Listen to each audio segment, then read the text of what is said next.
Good evening. It's a rainy one here in Sacramento. Hope it is nice wherever you are tuning in from. I'm Ryan in Sacktown. This is If You Don't Like That in the pregame show. Happy to have you here. Kings, Wizards. Kings coming off of a fun game. Keegan Murray dropping 47 in a moment that really a game that most of us Kings fans will not forget.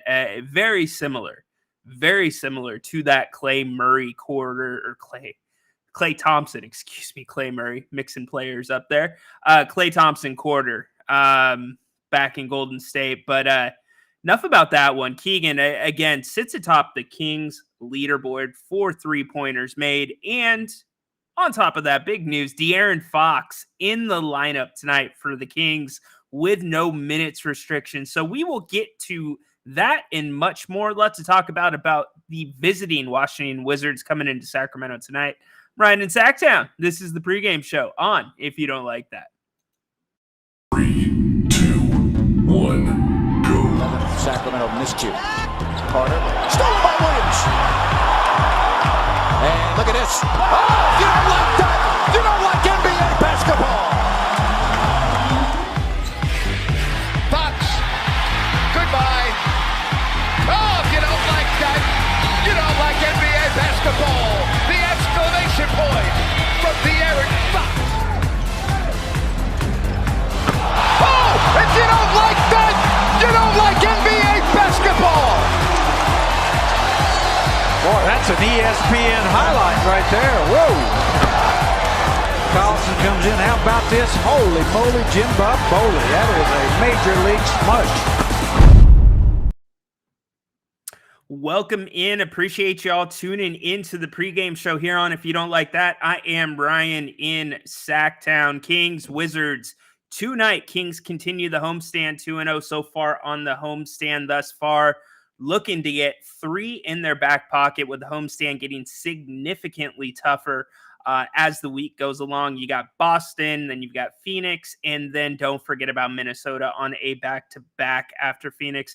That's going to be a tough run for the Kings, so that's why a game like this tonight against Washington is so important. And speaking of important, De'Aaron Fox in the lineup for the Kings tonight. Good news if you're a Kings fan. No minutes restriction, as I said at the top, so look for him to have his normal impact, and keeping a close eye on that shoulder too, making sure that, if there's any signs, you got to get him out. He's just too valuable of a player. But again, with the precautions that it seemed the Kings took with that shoulder and the lack of information coming out or anything significant that you would usually see with a big injury, whether it's an MRI, X-ray, etc., we didn't get much of that. So you're led to believe that De'Aaron's going to be just fine and get back into the swing of things tonight. As for the Wizards, coming off of a loss, did they win last night? No, I think did they win? Dang it. Now I'm going to sit here and go back. No, they lost. That's what it was. So coming off a loss, they are on a back-to-back tonight. They lost in Phoenix last night. The reason that I was confused is this Washington team was up 16 points in the second half on this Phoenix Suns team, in the first half of the game against the Phoenix Suns. Suns ended up finishing the game fourth quarter with a flurry, brought it back, won by 4 points. But the reason I bring this up is this Washington team, don't let their record fool you. They can be a good team when they want to be. I would call them a bipolar team, and a team that's had a tough go in terms of a schedule this year.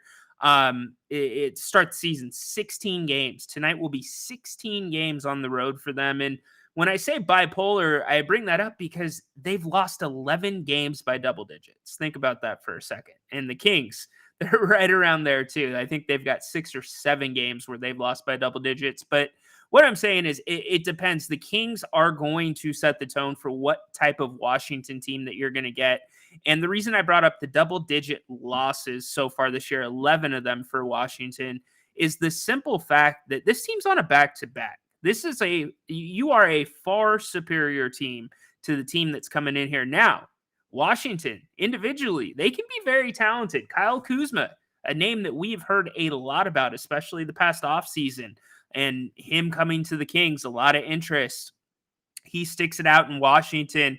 Tyus Jones, triple-double a couple nights ago. Jordan Poole, you know about him. So they can play. But the Kings, with them on a back-to-back, the Kings could make this team fold up camp real early tonight, but they could also give this team reason to believe that they could beat the Kings. Again, they only lost by 4 to the Phoenix Suns just last night. So should be an interesting one. And as Grant and I have talked about so much, these are the games, especially on the home court, that the Kings have to have. And these are the ones they struggled in last year. In fact, this Washington team, probably one of the worst losses on the Kings home court. This time last year, Washington came in and handed that to the Kings. So looking for a little bit of payback.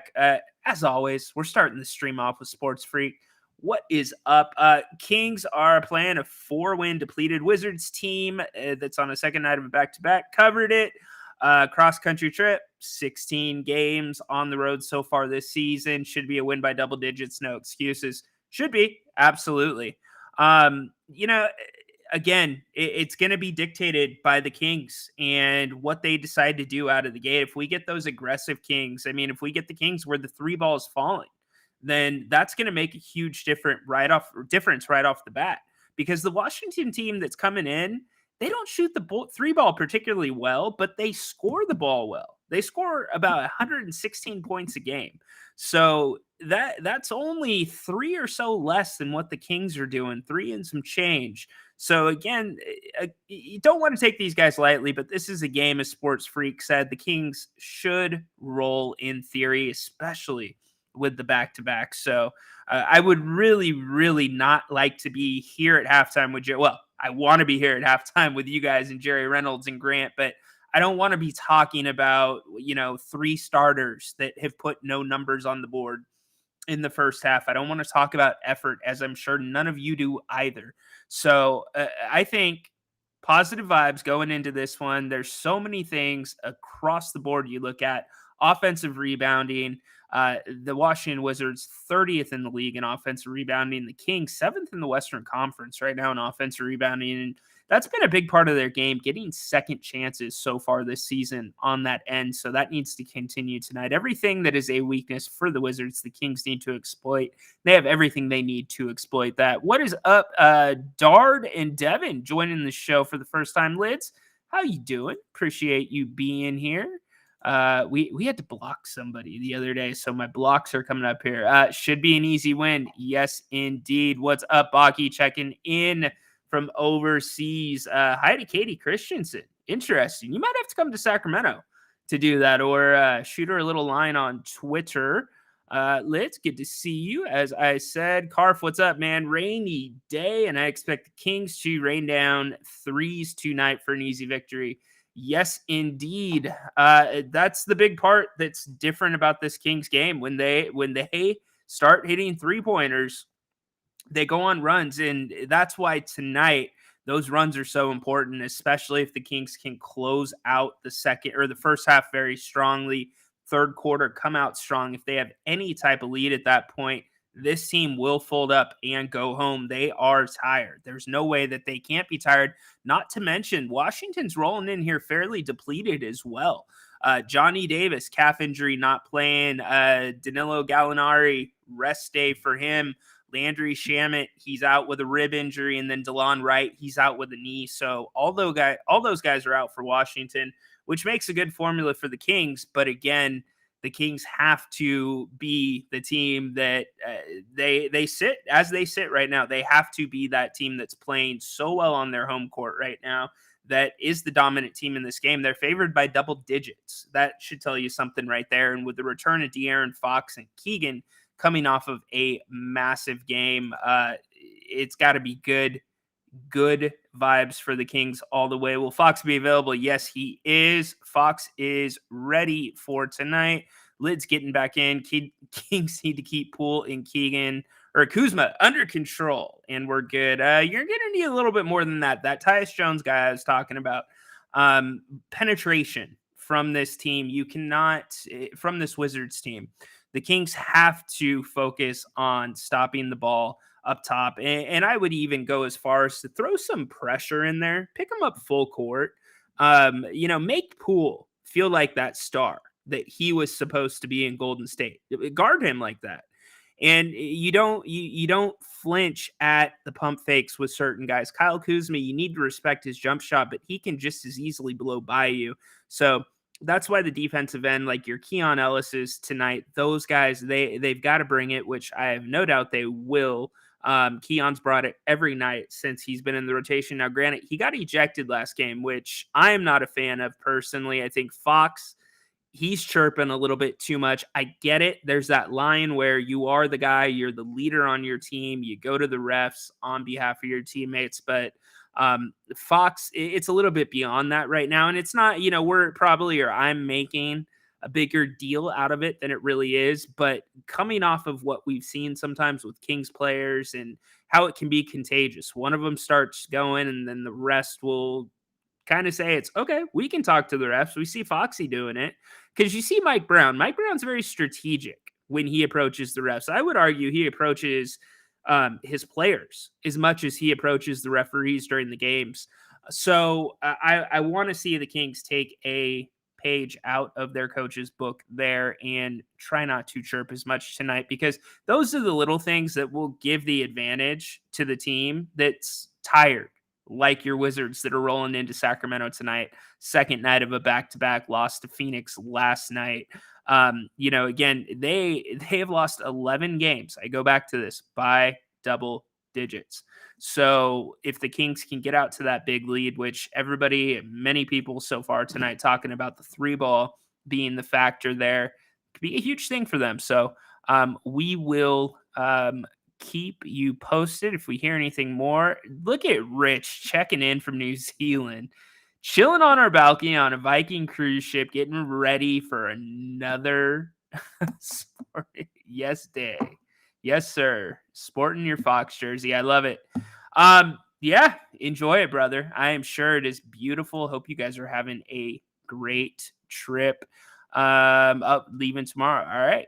Gotcha. So how's everybody see this game playing out tonight? And I know we've got some comments in early, but I want to get your guys' takes in here as well. Get your takes about Keegan and what's next for him. Get your takes on the different trade scenarios being discussed and how those may affect and or could play out for the Kings and or other teams. So lots to touch on. Kings, Wizards tonight. Kings starting arguably their hardest week on the home court this season. This will be one of those good measuring stick weeks. And I'm glad a game like this against Washington, a team that's not very good, 4-21,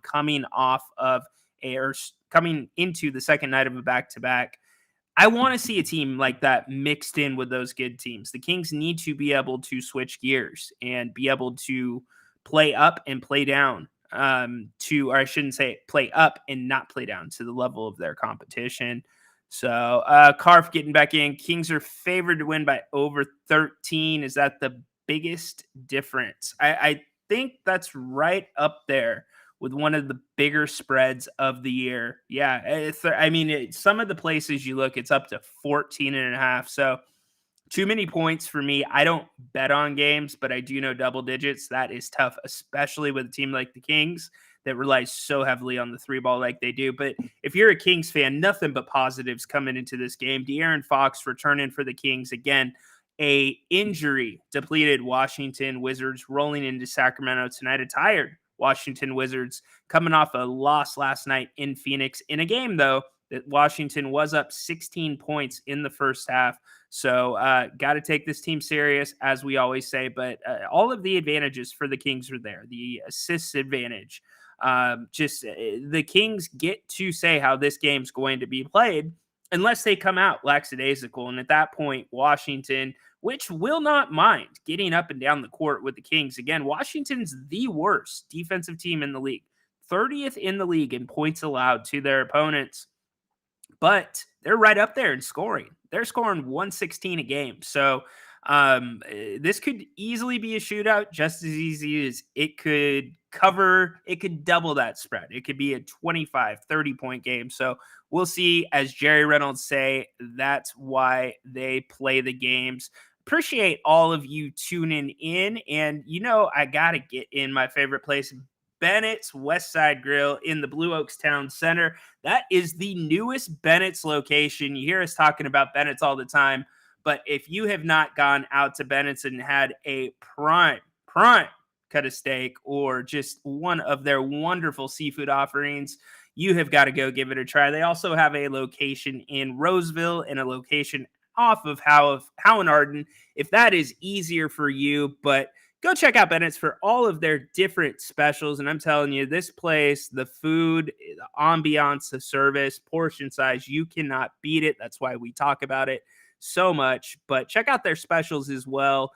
They have weekly specials that go on. Go to BennettRestaurants.com for more information. And hey, if you're looking to send a gift card to somebody for Christmas, you can do that online. If you have anybody here in Sacramento that you're going to be shopping for, you can send them a gift card digitally through Bennett'sRestaurants.com. So Bennett's West Side Grill in the Blue Oaks Town Center in Rockland. Also other locations in Roseville and off of Howe and Fair Oaks. So, we love our Bennett's. We got to talk about it a little bit.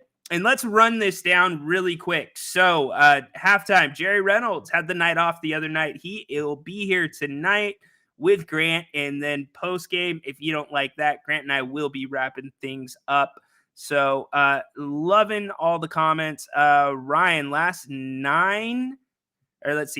time 10 threes or more in a row without a miss was in April 2011. Ty Lawson did it against the Wolves. That's an amazing pull. Good job, Guerrero. Well done by you. Think about that. Ty Lawson. Wow. You would think in today's NBA that there would have been a run like that since then. So thanks for pointing that out. I mean, think about how close in this day and age of NBA basketball with the three ball being front and center that Keegan Murray was to breaking the record for threes in a game. I mean, he was only a couple away, so really special.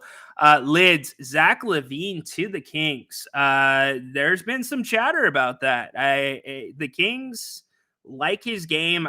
So Monty McNair, the Kings general manager, was really clear that they made his two goals were to give this team the opportunity to mold even further and come together even tighter and take it to the playoffs, win a playoff series, be a championship contender.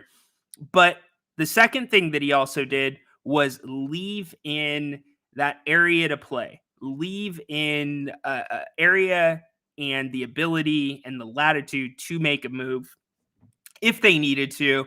And Zack LaVine's a name that the Kings have liked for a long time. And while I lay out those two things that Monty McNair made very clear coming into this season about the makeup of this Kings team, first and foremost, on top of those two things and under those two things reigns offense. The Kings only care about improving their offense. The defense is secondary to what can make this Kings offense better. So Zack LaVine, does he make it better? Absolutely.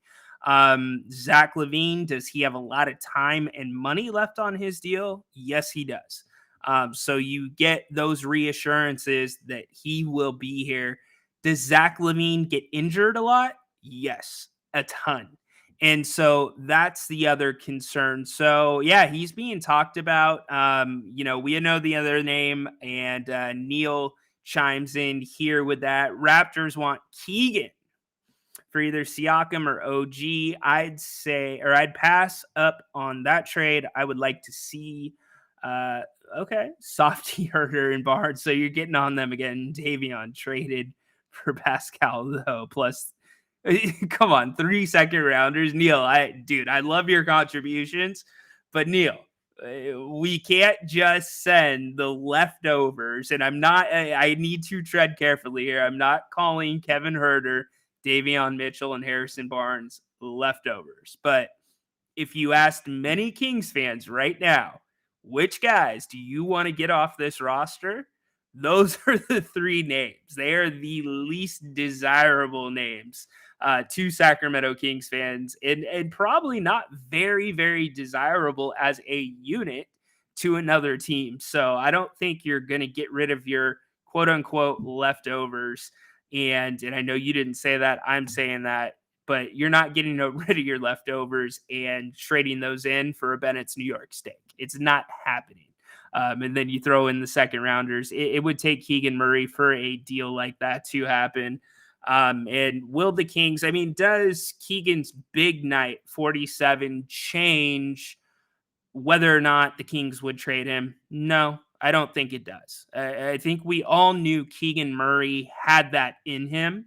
It was very special to see it. We've heard for the longest time, all of the offseason, that Keegan was a different player. It's why the Kings have valued him and looked at him at points as maybe being their second offensive option. So they knew this was there. So I don't think that takes him off the market because he had such a big game. Not that they are shopping him. I mean, I think he's a piece the Kings want to hang on to. And if you're looking at this team's window, you have Keegan for another 2 years under contract with a player option or a team option, I believe. No, you have him for another 1 year and then a team option for the 4th year. So he's here another 2 years because the Kings would likely take that option. So as far as OG and Siakam, I just want to touch on that really, really quick. All of my sources that I have talked to have said the Kings are not as hot on OG. My sources are saying if the Kings were to make a move for one of those players, and I want to make sure we are in a phone booth here. We're talking about if the Kings had to choose one of those two players, it would be Siakam. So take that for what you want. That can change very easily, but that would be the one that I believe they would be targeting over the two. Andrew, Jordan Poole over 2 turnovers. Yeah, he'll probably have 2 turnovers tonight. My guess would be, I mean, he's a guy. That's why I said early in the show, get Jordan Poole rattled. Put some pressure on him. We saw the Kings do that last year in the playoff series against the Warriors, which they ultimately lost. But if you remember, Jordan Poole was not a huge factor in what the Warriors were doing. In fact, Steve Kerr ended up putting him on the bench because he was not playing well. So I would do the same tonight. Put some pressure on him. You got the guys to do it. You got the rotation on the bench to do it. You can get fresh legs in there if you need to, but get him uncomfortable. And we certainly want him to be uncomfortable. Don't let him get comfortable being uncomfortable. That is the big thing. So Zack LaVine is paid at $40 million per year plus injury prone. I'd say focus on Siakam. The Kings need a good power forward. We got too many freaking guards. We need bigs. I don't disagree, Neil. So here's the thing. You have to look at when we look at the Western Conference right now, and I'm agreeing with you, and I want to make this point further. The guys or the teams the Kings have trouble with or have had trouble with this season thus far have been forwards. We look at New Orleans. We can go down a number of different teams. Minnesota, even though the Kings won that game. But you saw at points during that game the matchup issues that were there for the Kings. So, yeah, that is where they need somebody because it opens up Pandora's box, right? It allows you a new world of possibilities with Sabonis and where he plays. Siakam could walk right in and fit with this offense and defense, obviously. But remember, with all of this trade talk, and here's the thing that's important to remember about Siakam. We're actually in a very we're in an interesting window with Pascal Siakam and his contract in Toronto right now. So for the next couple weeks, there is a window where if Siakam was to be traded to a team, that team would have until December 30th to extend Siakam 4 years. If Siakam is traded after December 30th, that team could only extend him 2 years. So that makes a big difference. If you're a team like the Kings, who would be giving up significant collateral, i.e. maybe a Keegan Murray. So put that into your mind as well. So Could you see movement on the Siakam front? Not even centered around the Kings, just in general in the next couple weeks. You should keep your eye on that. Again, 2 weeks for the Kings or any other team that may trade for Siakam until December 30th to where they can re-sign Siakam for 4 years. So that's a big deal. That's a 2 years difference in terms of of window of opportunity for the Kings, knowing you would have somebody right there ready to go and locked in like that. So, all right, Kings and sorry, I froze up there. Sorry about that. Kings Wizards coming up here in just a couple of minutes. Thank you. I'm Ryan in Sacktown. Happy to have you here on the pregame show on. If you don't like that, Grant and Jerry Reynolds will be right here halftime. Make sure that you come back for that. De'Aaron Fox back in the lineup for the Kings tonight. Looking for a big night from this Kings team. Hopefully get these starters some rest and hopefully not giving the Wizards anything to hang their hat on and build upon in this next 48 minutes. Just bring it to them right from the start and let them know that you are an elite team. So Kings and Wizards getting ready to tip off. We will see you back at halftime. Please come back. We would love to have you here with Jerry Reynolds and Grant Napier. Enjoy the first half.